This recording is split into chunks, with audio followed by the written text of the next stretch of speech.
Hello and welcome to Pluribus Unum's Fireside Chats. Not as good as FDR's, but hey, it's something. Now, today we're going to be getting into, well, I guess there's no other way to put it, my favorite person on one of the other sides, quote unquote. But first, the news, obviously. Senators vote to end U.S. backing for Saudi war on Yemen. The U.S. Senate has voted to withdraw U.S. military aid for Saudi Arabia's war on Yemen and to blame the kingdom's crown prince for the murder of a journalist. The historic vote is the first time any chamber of the U.S. Congress has agreed to pull U.S. forces from a military conflict under the 1973 War Powers Act. Personally, this is a good thing. Because, we're committing a genocide in Yemen. Let's just call it as it is. We are literally committing a genocide in Yemen that causes...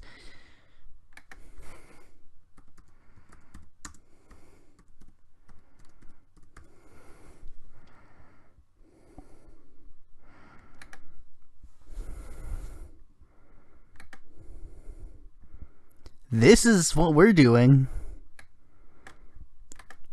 We're aiding and abetting Saudi Arabia doing this. This is pretty much what we do. We give Saudi Arabia the weapons, they put the weapons down, and this is the results. The death of these children are on the United States' hands. And this isn't even like this is a Donald Trump thing. I'm pretty sure this Yemen war has been going on since the Obama administration. There's literally 2011. This has been going on since Obama. This isn't just I hate Donald Trump. And this isn't just I hate Donald Trump. Donald Trump is bad, but this is something that's literally going on right now that is the responsibility of both major parties, and is causing literal deaths of children. Any of you pro-life people better be criticizing this war on Yemen. Some people are, but not all of them. And unfortunately, we have some problems. When it went to the House had a bit more of a mixed votes. 5 Democrats in the House voted with the Republicans to block the Yemen vote. Jim Costa, Al Lawson, Colin Peterson, Dutch Ruppersberger, and David Scott. They voted with the Republicans to keep this Yemen war going. I'm not saying all Republicans voted with it. For example, some good Republicans like Justin Amash, they voted to get rid of the war and they voted to end this. There were also some Democrats who abstained, the most disappointing of which being Raul Grijalva. Come on, Raul, why'd you do this to me? You're the super lefty guy. Polis is at least like, hey, I'm busy I'm busy about to become governor, and Keith Ellison, he's at least like, I'm busy becoming attorney general. But Grijalva, why weren't you there, man? Come on, bro. You were my bro.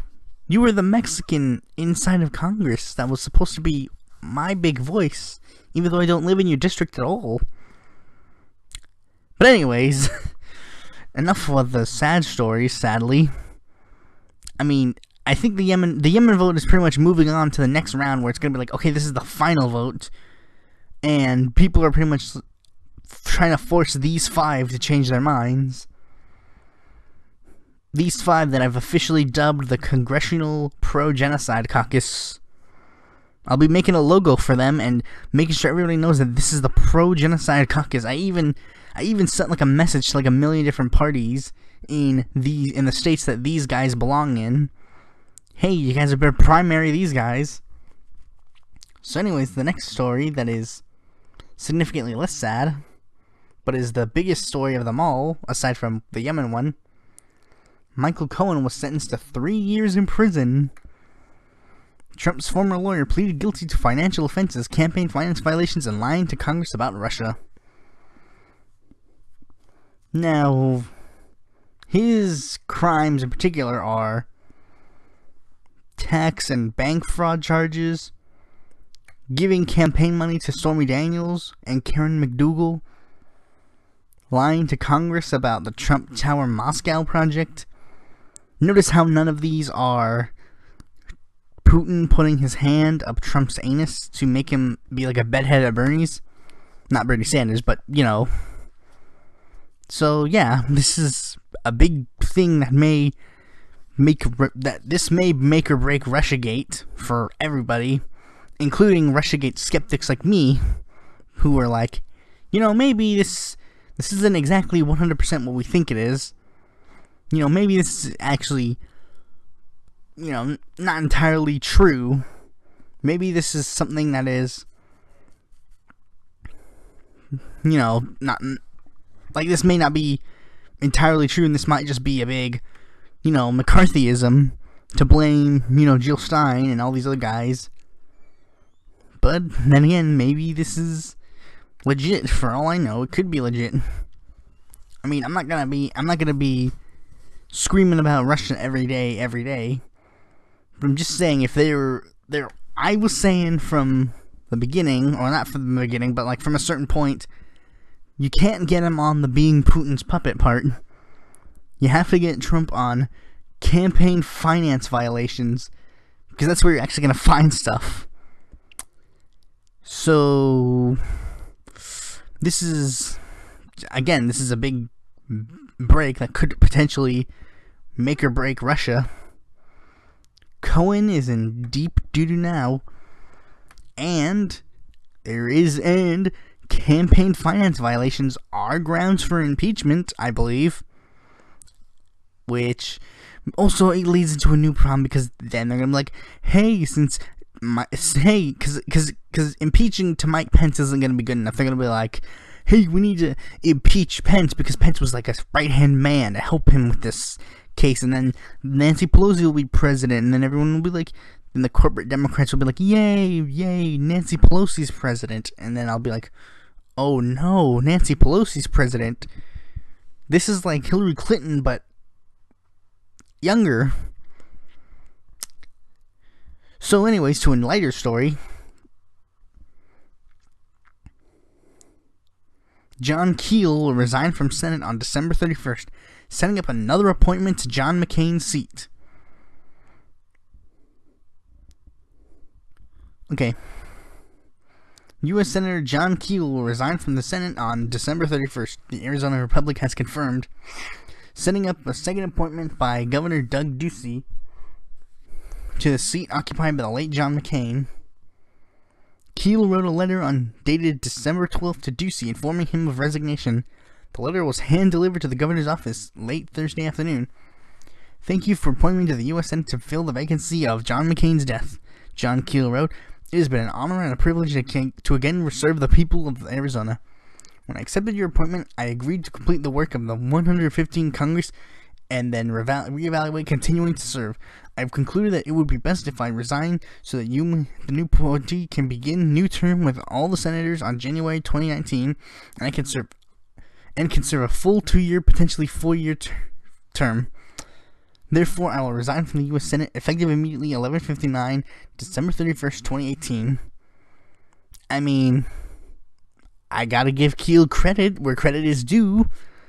I mean, I was very skeptical on Keel running because Keel was already served as senator, so I was thinking maybe this was just going to be him having another power grab, and then he'd be like, hey, maybe I'll keep being the senator for 1 million more years. I don't know, maybe not, maybe I'll have another situation like John McCain where you gotta appoint a new guy, and then he could be senator for 1 million years. I don't know.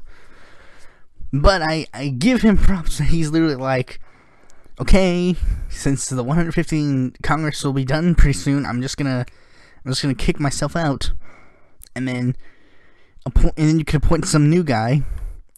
My only slight problem is this now leads into one problem. This means that the next person can get the quote-unquote advantage of incumbency,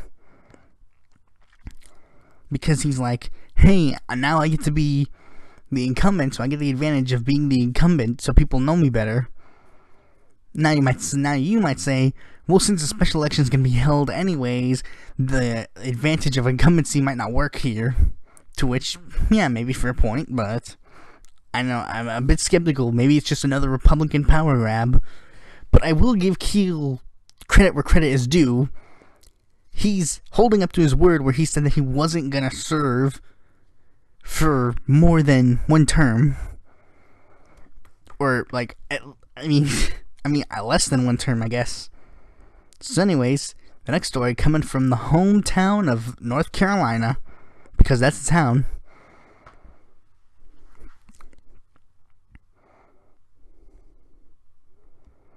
NC governor vetoes voter ID bill. North Carolina Governor Roy Cooper on Friday vetoed a measure that would require voters to show certain forms of identification at the polls. In a statement, Cooper said he vetoed the measure because it was a solution in search of a problem. The fundamental flaw in the bill is its sinister and cynical origins, Cooper said. It was designed to suppress the rights of minority, poor, and elderly voters. The cost of disenfranchising those voters or any citizen is too high, and the risk of taking away the fundamental right to vote is too great for this law to take effect. The Republican-dominated legislature passed the measure earlier this month after the November voters approved for a constitutional amendment requiring an identification at the polls. The constitutional amendment was passed with 55% of the vote. The legislature passed their bill, which specified what types of identification would be allowed at the polls, to an almost party line vote. So, this was pretty much expected. I mean, I voted against the voter ID amendment because, and I mean, Libertarians might get along with this as well, because they're like, what's next? Requiring a license to make toast in your own damn toaster? Absolutely not. Quoting Daryl W. Perry. You know, everybody loves Daryl W. Perry, am I right? Maybe not. Maybe people hate Daryl W. Perry. But I mean, I'm not gonna look at that again because that's more Russia stuff.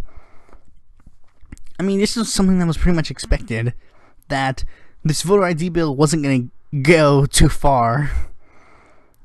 And I mean, I voted against it because I knew that it wasn't gonna go too far, and, you know, spoiler alert, I didn't have an ID when I voted, so it would be hypocritical for me to vote for an ID.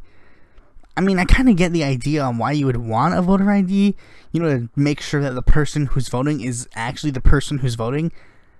But, you know, maybe not so. I don't know. I mean, this is pretty much the dance that North Carolina goes through. People vote for voter ID. The governor, no matter who it is, says, or the ACLU of North Carolina says, no, you can't do that. Then, no voter ID. Then they say, but in the next election, we're going to make it voter ID. Then they do it. It does happen. It happens again. And it just repeats. Much like how U.S. presidents, it's like, I'm a Democrat. I ruined the country. Well, we got to vote Republican to make the country great again. The country got even worse. Let's go to the Democrat. It got slightly better, but it's still pretty bad. Let's make the Republican because he's going to make a real change. The country got worse. Well, let's go to the Democrat. It's pretty much the same circle over and over and over again. Circular voting. Speaking of Democrats, the next story comes straight from the Democrat's mouth. Well, not really. It comes from Bloomberg, but he's a Democrat now, so, you know. And it's about a big Democrat thing. Obamacare thrown out by judge, raising insurance uncertainty. Obamacare was struck down by a Texas federal judge in a ruling cast uncertainty over insurance coverage for millions of U.S. residents. The decision Friday finding the Affordable Care Act unconstitutional comes at the tail end of a 6-week open enrollment period for the program in 2019 and underscores the divide between Republicans, who have long sought to invalidate the law, and Democrats who sought to keep it in place. The White House said the ruling will be put on hold during an appeals process that is destined to go all the way to the U.S. Supreme Court. U.S. District Judge Reed O'Connor in Fort Worth agreed with a coalition of Republican states led by Texas that he has to eviscerate the Affordable Care Act, the signature health care overhaul by President Barack Obama, after Congress last year zeroed out a key provision, the tax penalty for not complying with the requirement to buy insurance. Well, might as well kiss Obamacare goodbye, because, I mean, if there was a public option, Obamacare would be safe right now. Or if it was just universal health care, it would be safe. But due to the fact that it was like a private mandated insurance policy, there was legitimately nothing that could save it except for the individual mandate. And it's gone now, so no more Obamacare. Obamacare's done. On the bright side, in 2020, Hillary Clinton can't say, Bernie Sanders, you're going to get rid of the Affordable Care Act to pay for socialism. Like, I don't even get what the philosophy behind people making, like, you're going to get rid of the Obamacare to pay for Medicare for all, and then Trump going like, he wants to raid Medicare to pay for socialism. Yeah, because Medicare for all means Medicare for none. Am I right, folks? No, you're not. No, you're not right. Medicare for all means Medicare for all, not Medicare for nobody. But, you know, Republicans don't necessarily get that part of the deal right. If you don't like universal health care, just say it. I don't like universal health care. Don't lie about it. Don't say, oh, it's gonna cost us more. No, it's not gonna cost us more. Oh, it's Medicare for none. Actually, it's Medicare for all, not for none. Or just if you said the argument of, I don't want the government to get involved in my health care, okay, that's one thing to say.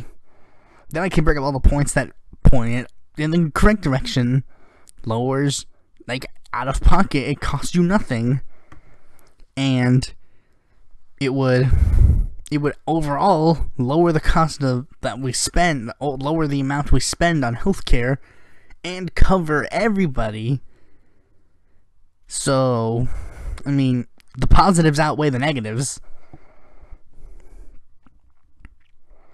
The next story comes from Medicare for All people, Elizabeth Warren and Bernie Sanders. Of course, it's the New York Times that doesn't load quickly. Sanders and Warren meet and agree. They are both probably running.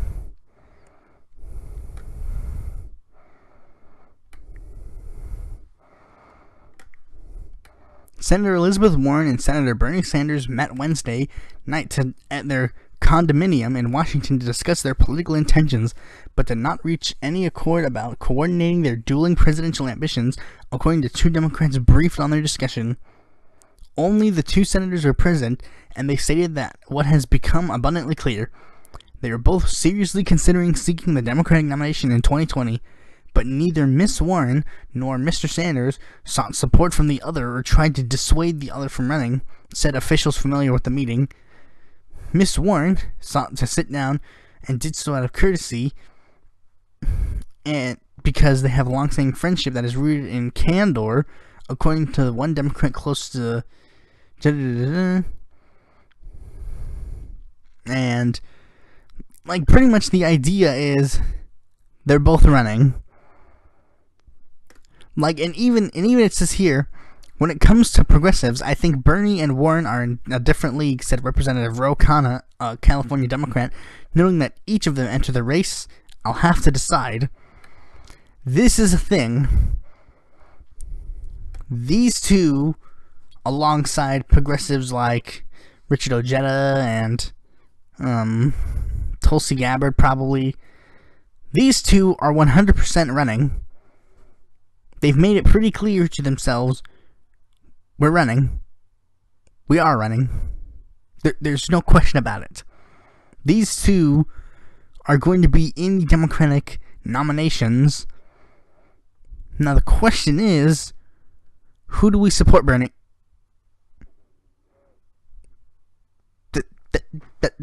There's no other answer. Not her. If it comes to these two, Bernie, just pick Bernie. It's gonna be Bernie. I don't care. It has to be Bernie. It's Bernie or bust. Granted, there are people like Warren, believe it or not, even though many progressives are like, I would have her as my number 2 choice. Not really. She's like my 3rd choice or 4th. You know, behind people like Tulsi Gabbard, Jeff Merkley, Andrew Yang, Richard Ojeda. You know, because, you know, Warren, maybe you could have had some backbone in 2016 and actually given Bernie some support. You know, that maybe would have helped. Instead of just being like, Hell, if even Ro Khanna ran for office, he'd be higher on the list than Elizabeth Warren. Like, Warren kind of screwed up by not endorsing Bernie. If she did, this decision would be a little harder. But it's not really. It's out of these two, it's Bernie. Warren is good in the Senate. Don't get me wrong, she's pretty good in the Senate. But many criticisms that happen with Warren don't happen with Sanders that much. One, she's kind of got one foot in the corporate ring, the other in the SJW wing, and then her head and stuff are kind of in like the real progressive wing. Whereas Bernie Sanders, he like dips his toe in the SJW wing, like his little toe. But then the rest of him is in the true progressive wing, and none of him goes to the corporate wing. I like at all. I mean, even a lot of people who seem to be on the right, they don't criticize Sanders that much because they like him. They can look at him and be like, you know what? At the very least, I can look at him and say, he believes what he's saying. They couldn't say it about Hillary. That's why a lot of people, including you-know-who, criticized Hillary a lot more because she was just a dishonest person. I didn't see many videos about Bernie Sanders in those. But then again, I'm pretty sure when he sees this, he's going to be like, oh yeah, and then make a Bernie Sanders video. But, you know, maybe he does. Oh well. So now, on to the political party of the day. Because I teach political parties too. This is one that is not even technically an American party.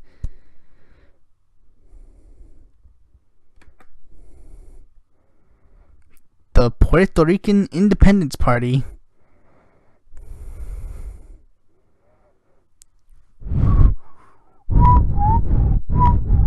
Okay. It's a social democratic political party in Puerto Rico, because it's pronounced Puerto Rico, not Puerto Rico. The campaigns for the independence of Puerto Rico from United States suzerainty. I'm pretty sure that just means...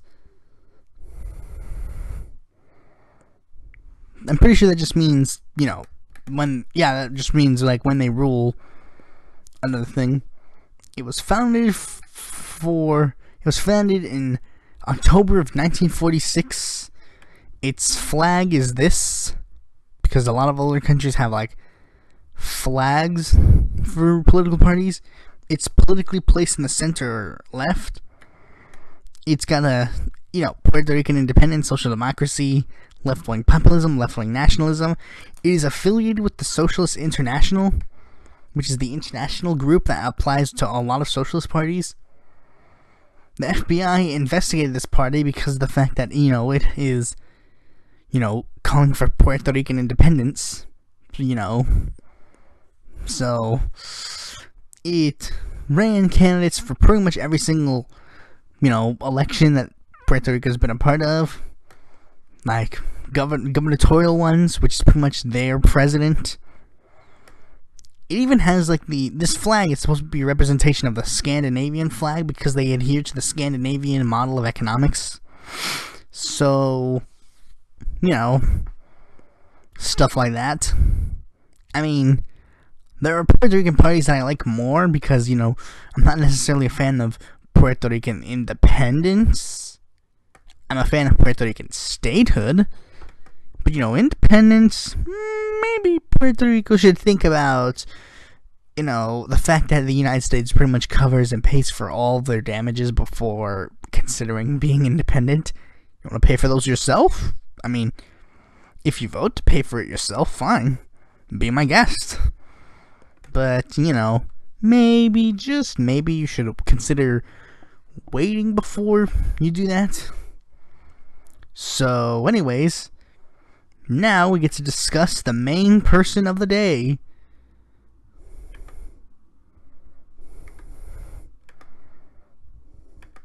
I muted that because I cannot afford to have that be on the site. Well, not on the site, but you know what I mean. FreedomToons.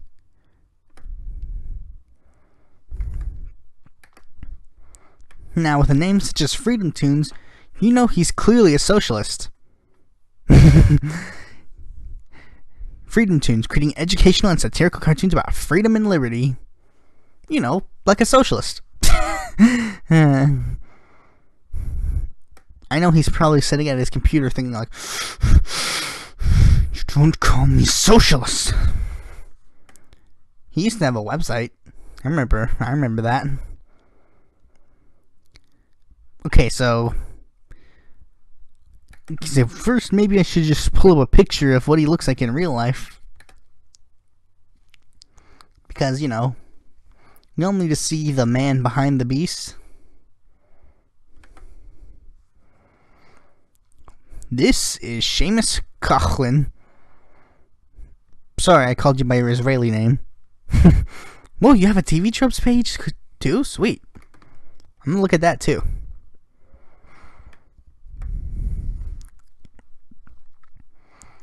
He is, just making sure nobody can hear me, he's a libertarian.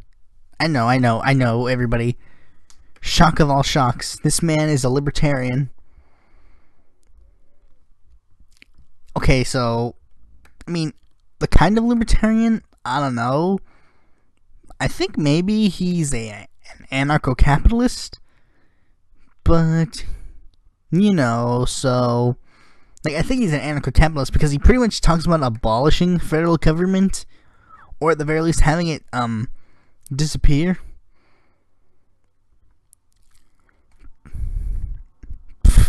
FreedomToons is better art than that.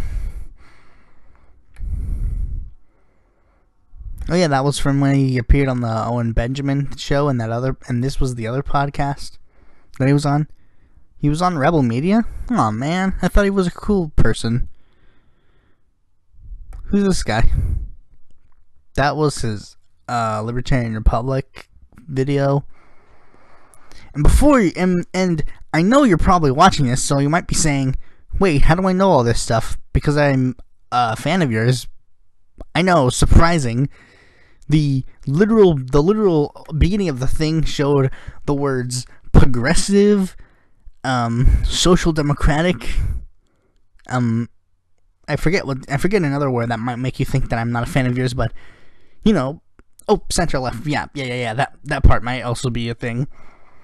But, yeah, I actually do find FreedomToons funny. Now, why? Why do I do that? Why do I think it's funny? Because shouldn't a left-winger such as me think this is such grotesque, evil, Nazi propaganda? Meh, not really. I mean, oh no, he said Kenyan economics. Okay, guys, I think actually he may be legit racist though, because Kenyan economics? Are you saying all Kesnians are monkeys, Seamus? Look at him.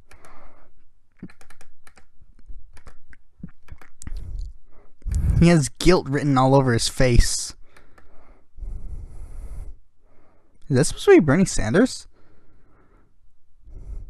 I don't remember seeing this. He's got guilt all over his face. You know it to be true.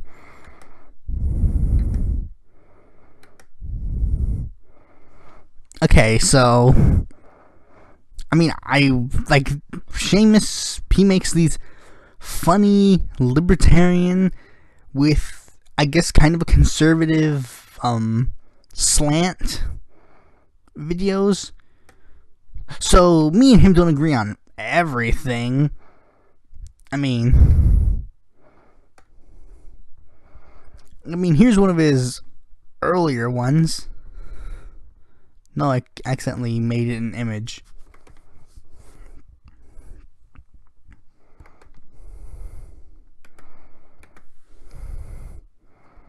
If you believe in free trials for people accused of terrorism, you support the terrorists. If you believe in free trials for people accused of rape, you're a rape apologist! I believe in free trials for everybody because the assumption that you're innocent until proven guilty is the cornerstone of a civil society.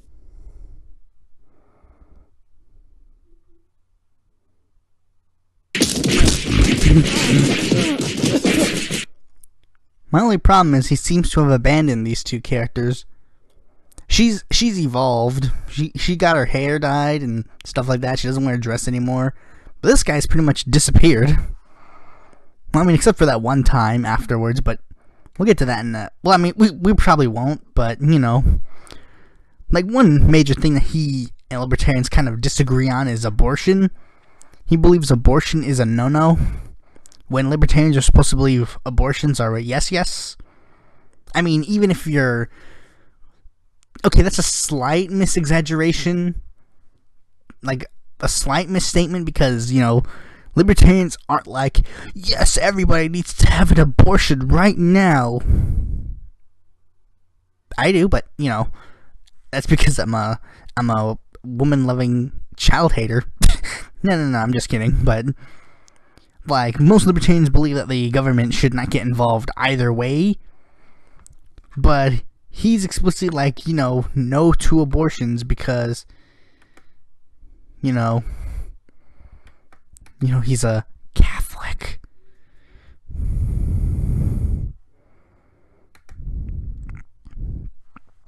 But, like, I originally became a fan of his because I went through a libertarian phase after Bernie Sanders lost the 2016 election, because, you know, the 2016 election had you know, it had and then I took the political compass test and it put me in the libertarian left, so I was like, I'm a libertarian. Then I did more research and I was like, wait, no, I'm not.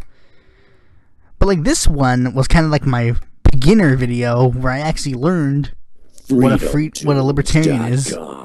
Hey guys, it's Seamus. Been super busy and I'm coming to you in animated form because I'm currently so ungroomed from all my time spent animating that I'm legally not allowed to post a video of my actual face without a trigger warning. Thanks a lot, net neutrality. Anyway. So this is pretty much the one where I learned, like, they're pretty cool. Wait. Oh, never mind.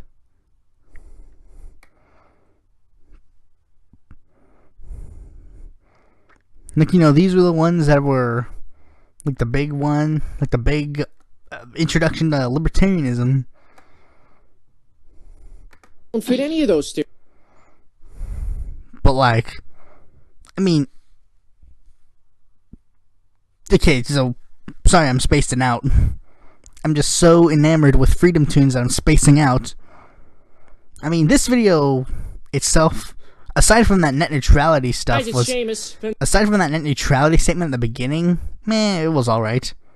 Another thing, I went through Wayback Machine and found out that you made a video about net neutrality, and I have yet to see it, Seamus.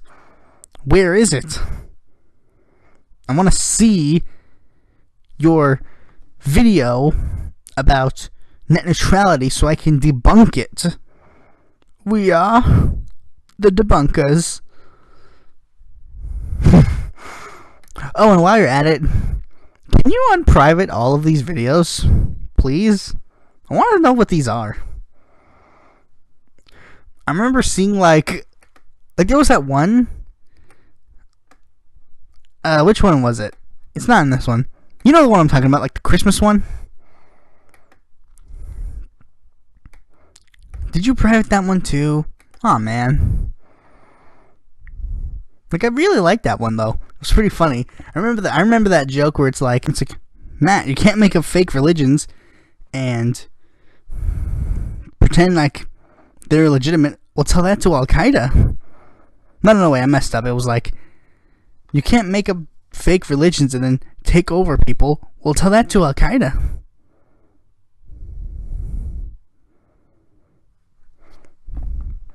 But, you know, it's just the thing that it was pretty funny. I thought it was pretty funny. In fact, I'll even put a link in the description of my favorite FreedomToons videos, because I'm gonna be shitting on you for a bit, Seamus.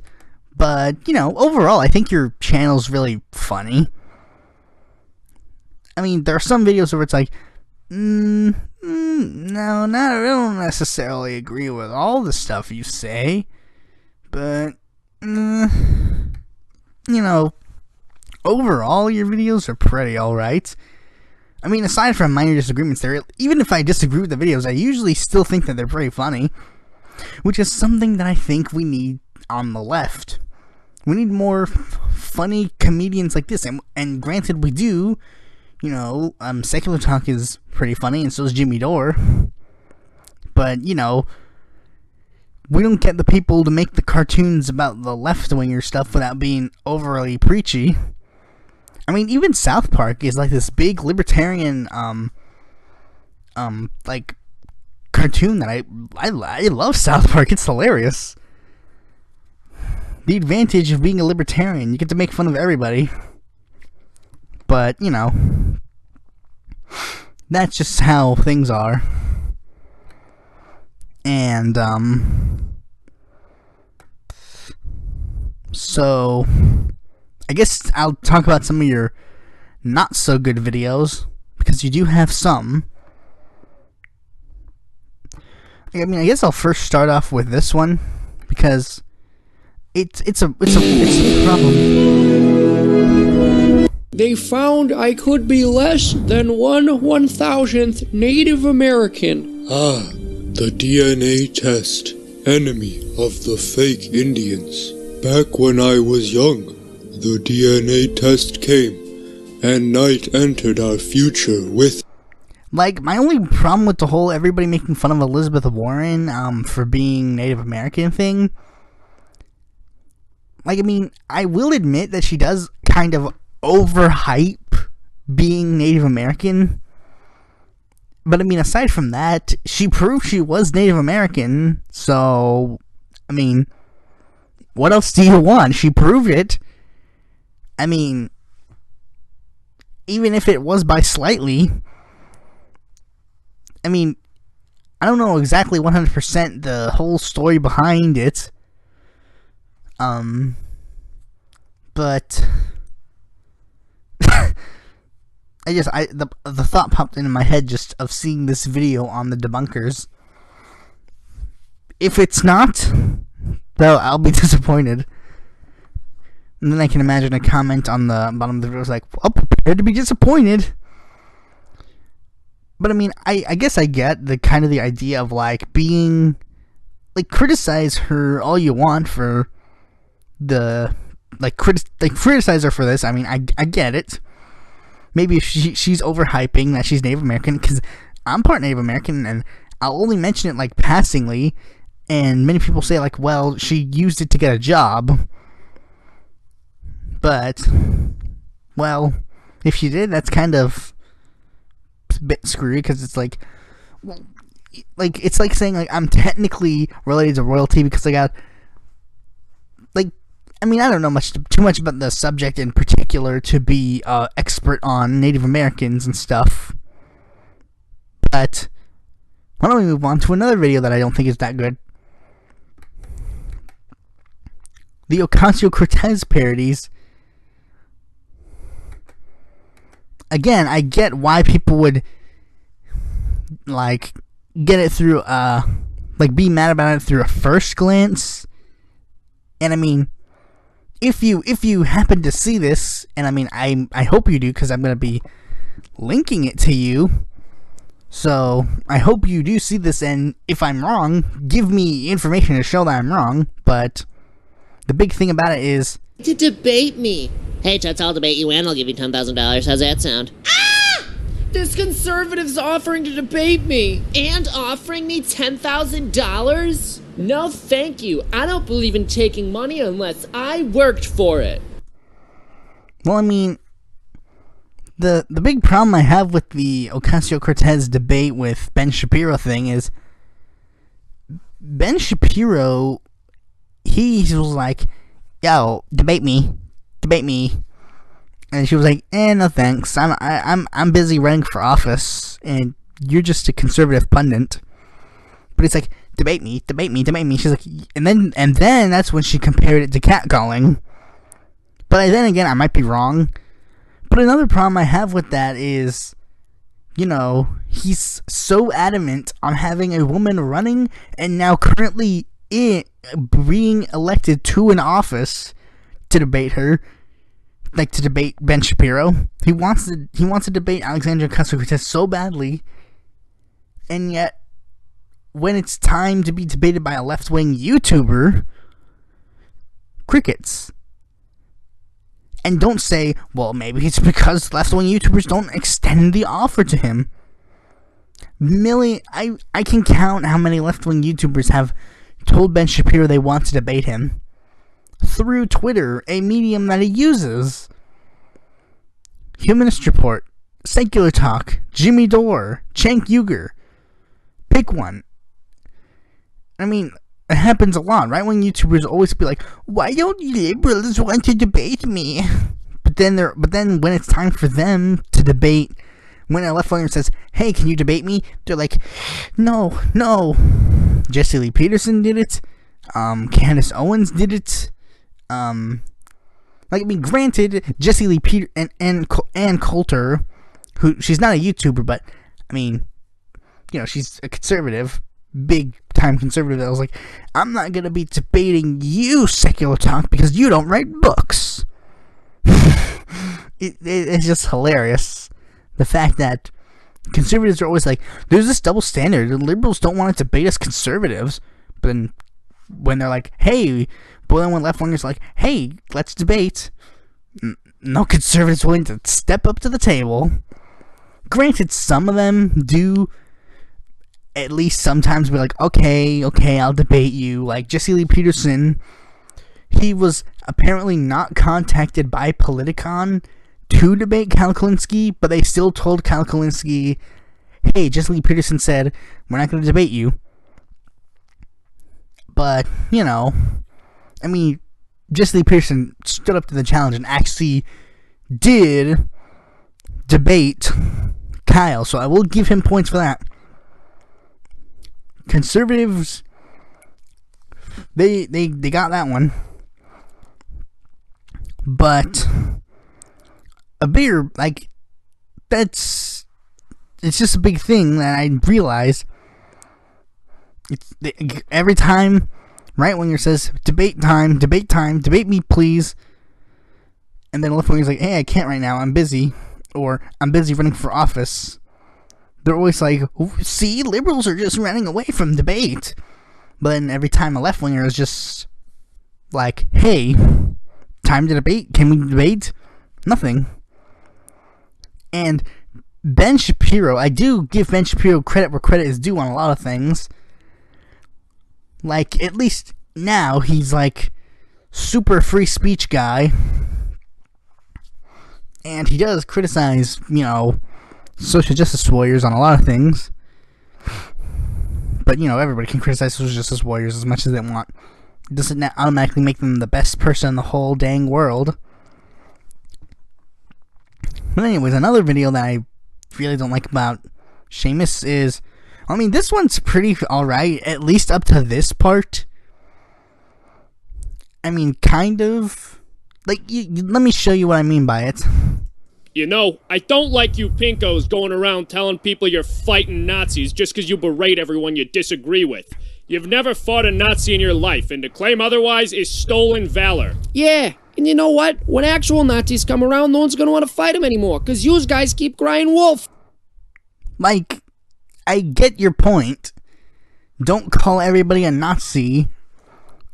And, like Nazi's just not a word that you can just throw around and say, hey, you're a Nazi. No, you're a Nazi. No, you're a Nazi. But it's kind of like but it's also like, there's also this big libertarian argument that kind of goes on the same argument where it's like, you're a socialist. No, you're a socialist. But enough about whataboutism. Like, what he's saying makes sense. Don't just throw the word Nazi around willy-nilly. But the problem is, he says, when real Nazis come around, nobody's going to want to fight them no more. What do you mean, when? Real Nazis are around right now. And no, I'm not talking about Donald Trump or the patriarchy. You know, I'm talking about the Richard Spencers. This whole cartoon would have been a little better if he at least threw an actual Richard Spencer, and they're like, oh, you're just pointing in the wrong direction. Because, I mean, and also, you know, with the conservative mindset of like, Because I call them Nazis. Well, you call men women, so... But I mean, that's just me coming from my liberal cuck perspective. You know what I'm saying, Seamus? Well, I mean, phony cuck-servatives, like, I'm just thinking of all these FreedomToons moments, like, there is only one gender, sir. But, you know, I also don't like this Dinesh D'Souza parody, because it's like, Dinesh D'Souza's this really cool guy who was jailed for his political opinions. He was jailed because he committed campaign finance violations, not because of his politics. Granted, maybe his politics might have been like, granted, I would have said maybe, if I were in charge, I would have put Hillary Clinton in jail too, but, you know, I'm not in charge. There's also this public school video that I like and dislike kind of at the same time. But I mean, Just no. I'm not gonna, because if I wanted to play the whole thing in its entirety, it would be I don't want to play too much of all of his videos. I want to play enough so that you get the concept of FreedomToons, but I don't want to play too much because I want you to actually watch them yourself and form your own opinion. I know that's a bit of a scary idea, but maybe you should form your own opinion on FreedomToons. Like, this is Alex Jones parody that's really funny. I mean, I guess the one big video that I actually really don't agree with too much is kind of this one. Is the one where he did the thoughts on Orlando. See, this is where he dropped the cartoon because it's serious business. Not to say that, you know, the deaths of gay people were not serious, but I mean, let me explain what I mean on why the video itself kind of falls apart. After hearing about the shootings in Orlando, my first instinct, besides shock, horror, and mourning for the loss of human life, was to think, wow, I bet liberals are really hoping the shooter is a white Christian and not a Muslim. But then I realized just how ignorant it was to think that. Liberals don't care what the skin color or religion of the shooter is. They'll blame white Christians anyway. Well, as a progressive, I could say that that is not true for me. But you said liberals. I'm a progressive, so that's different. My teacher in political science had to explain, like, well, technically they're different, but I'm not going to go elaborate. But then again, it's just apples to oranges. I know what you mean by... You mean like the guys, like the girls with the big ponytails and the rainbow hair that are like, the patriarchy. But I mean, you're gonna, I think, quoting Ben Shapiro, it would be like, I divide them into two people, leftists and liberals. Leftists are the ones that want to control the society, and liberals are the ones that actually want open debate and just happen to have left-wing policies. If you had to put me in one group, you'd probably put me in the latter. The free exchange of ideas, Seamus. I want there to be 1 million comments from you debunking all of my points. Then I can respond and we can have a dialogue. I'm pretty sure I'm just going to be talking to nobody, but, you know, whatever. But, I mean, I get the idea, because I'm also take quote-unquote the Bill Maher perspective. I know, even though I said I hate Bill Maher in the past, in a previous episode, I take the Bill Maher perspective of we still gotta criticize Islam, because I do criticize Islam, you know, as a atheist, that I openly criticize Islam and say the Quran is not so good. But, you know, we'll get to that part in a second, but... And that's what they've done. You see, it was Christian culture which poisoned his mind with homophobia. Capitalist cis heteropatriarchy seared into his subconscious that he should go out and kill 50 gay people. He may have played violent video games or listened to misogynistic comedians. You know, like Jerry Seinfeld. I don't know why I said that. I just felt that the need to make a funny joke about Jerry Seinfeld, even though this is a very serious subject about Orlando.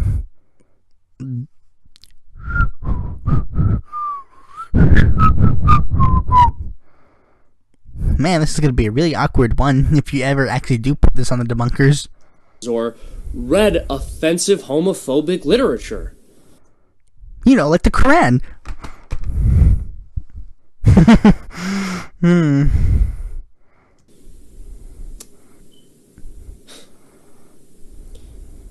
If human beings are so mentally weak that something they know is for entertainment can subconsciously drive them to commit atrocities, I want you to imagine, what if there was a 1,000-year-old religious text representing barbaric Bronze Age morality, and that 1.7 billion people believed this text to be the infallible word of the author of all things? Yeah, the Quran is stupid. Now excuse me while I go read the Holy Bible, which is absolutely nothing like the Quran. Oh wait. The Bible and the Quran, it's almost as if they're the same thing. I mean, like I said before, I can criticize Islam as much as I want because I'm an atheist that doesn't believe any of this, you know, I mean, sorry to offend you, but mumbo jumbo. This is all BS to me. You actually adhere to the Catholic faith. And as stated in your thingy that you did with Owen Benjamin, the Catholic faith cannot be changed no matter how much Pope Francis says. You can't say that I'm not a fan of yours because I actually do know these things because I watched them. Granted, not to the entirety, but, you know. Like, I mean, you can criticize Islam as much as you want. I don't care particularly. My only problem is the ones that are like, Muslims are all evil, gross, disgusting people. Much like in the same way people would say, like, oh, Christians are all gross, disgusting, heinous people. Not necessarily true, but the ideologies that were created, like the religion in itself, is not a good thing. It's not. Like, I'm not a religious man. I am not. But, you know, you are. And maybe if you criticize all the problems in the Catholic faith, then maybe you would have some point there. But you don't. Yet you always make acknowledgments about like how like, oh, everybody makes jokes about Catholics and Christians, but you can't make fun of Islam. Well, I say make fun of both because they're both BS. I'm pretty sure that's all I had to say about the Orlando video. But again, the FreedomToons channel is alright. It's pretty funny. You had Austin Pearson on. That was cool. Even though Austin Pearson's a dirty Republican. Nah, I'm just kidding. I mean, kind of.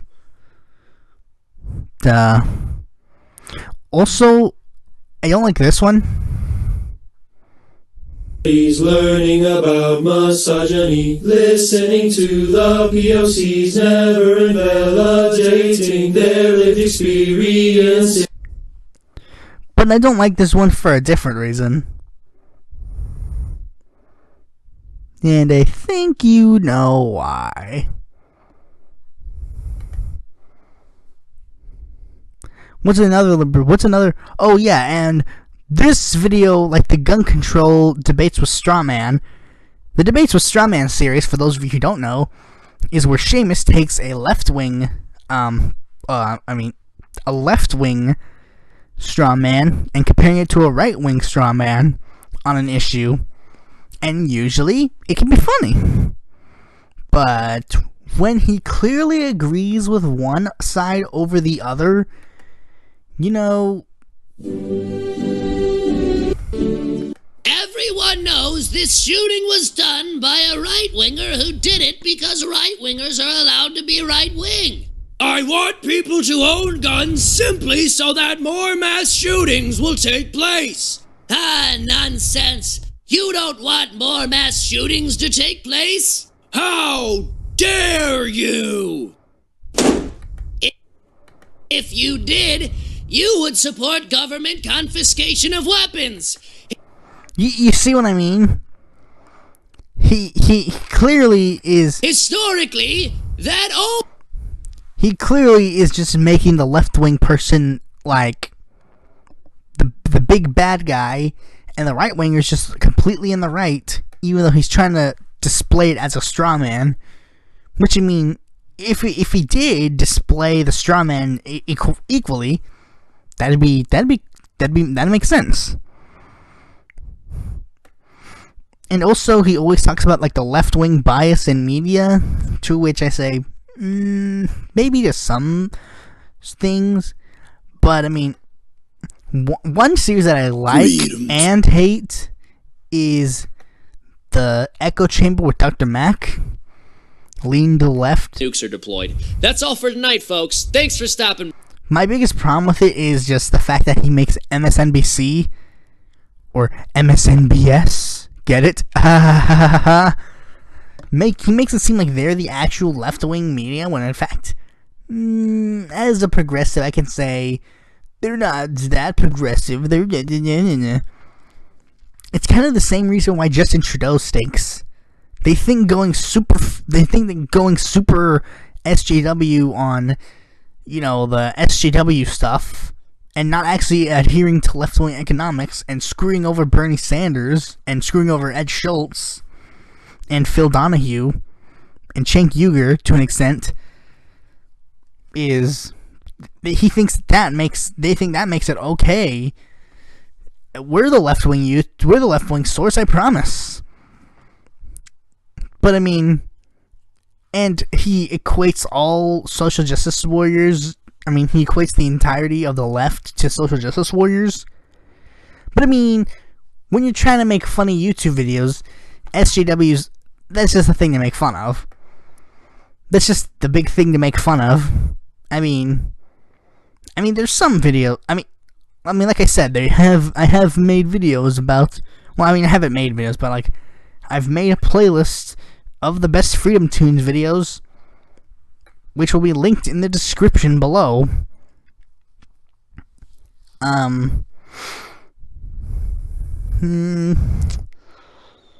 There's also, like, whenever he talks about abortion and gun control is kind of where I click the snooze button.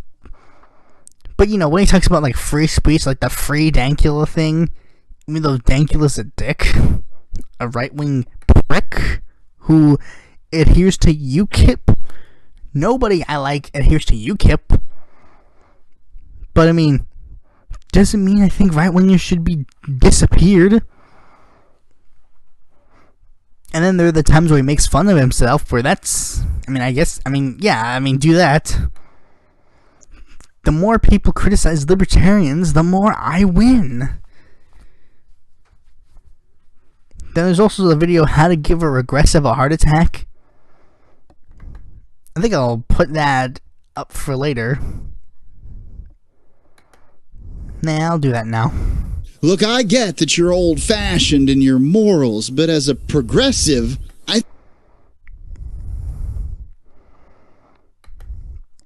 in a chain of slaughterhouses, and the dividends have been doing really well for me, especially because of... Like, basically the whole plot of this video is... I'm doing terrible at reaction videos because I'm just pausing and just playing whatever I want. Like, he says all this stuff like that's, like, super right-wing. It's like, I'm driving this Hummer that's gonna put much gas in the ozone layer. My wife is not gonna do birth control. She's gonna be a stay-at-home mom, and I'm gonna get some fast food. I invested in slaughterhouses. Da, da, da, da. And then this super left-wing guy who's played by Mark Edge of Free Talk Live. Yeah, you can tell how deep my libertarian stint was. I mean, even though I was a libertarian leftist because, like, a libertarian socialist, technically, you know, like Matt Kuhnel. And Seamus, before you say, look up libertarian socialist rants. And Noam Chomsky. You'll agree with them more than you don't. And he's pretty much, he has a heart attack and dies.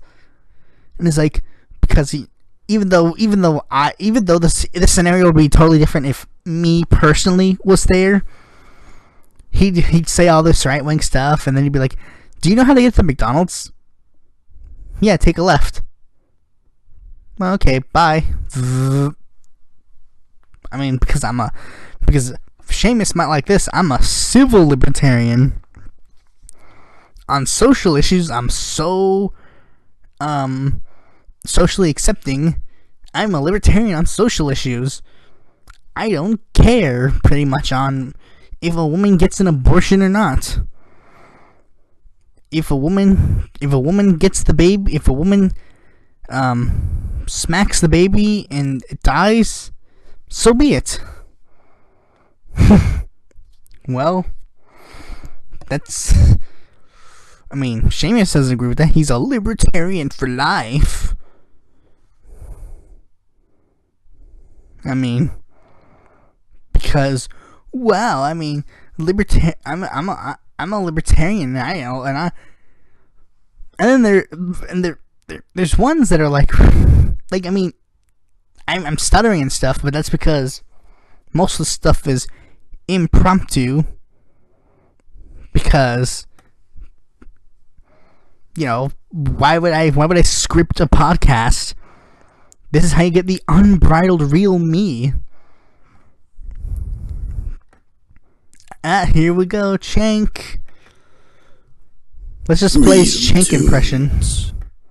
Accurately name and describe stuff. No one needs an AK-15. Okay, alright. The Constitution says you can, okay, of course you can have it. Okay, you can't have an AK-15. The Constitution says you can have it. You can have it, of course. Okay, you can't own an AK-15. Okay, yeah, AK-15. Can we ban the AK-15? Banned. Consider it banned. Well, alright. What's the other? Like, I mean, that even comes from, a thing that I would do if I were president. I'd actually, believe it or not, work with the NRA to get certain guns banned. Because, you know, I just tell the NRA very simply, look, some guns are going to get banned, some guns aren't going to get banned. I know some guns that are particularly not going to get banned, you know, like a handgun or a shotgun, but I don't know anything about guns. Do you really want me to make the decision 100% to ban certain guns? So how about this? You guys know what kind of guns are there and what capacity they have. You tell me what they are. Then in a verifiable way, we can justify which ones should get banned or which ones should, like, lessened sentences and stuff. It'd be kind of like drugs. Like, kratom and nuclear weapon. No, nobody can have those. But weed and handgun, yeah, sure, whatever. And one more thing, Seamus. If you ever need a voice actor to do something, you know, I'm your guy. Get an actual progressive to play a progressive on your show. You know, maybe then you can stop misrepresenting my views. Or you can just keep doing what you're doing and be hilarious while doing it. So, I guess that's pretty much all I have to say about FreedomToons. I'm not going to say go sub to him, but I'm going to say this. If you're a libertarian or like making fun of social justice warriors, make this sub count bigger. And while you're there, donate to his Matreon, and he'll get 77 cents to every dollar you give him. But anyways, thanks for watching this video. Be sure to like, comment, subscribe, and click that bell to be notified when a future video of mine comes out. And if you're more interested for more political content from me, you can go to my website or follow me on Facebook, Twitter, and Quora. What are your thoughts on FreedomToons? Do you like him? Do you hate him? Or do you think he's a lonely cuck-servative? Leave your thoughts in the comment section below.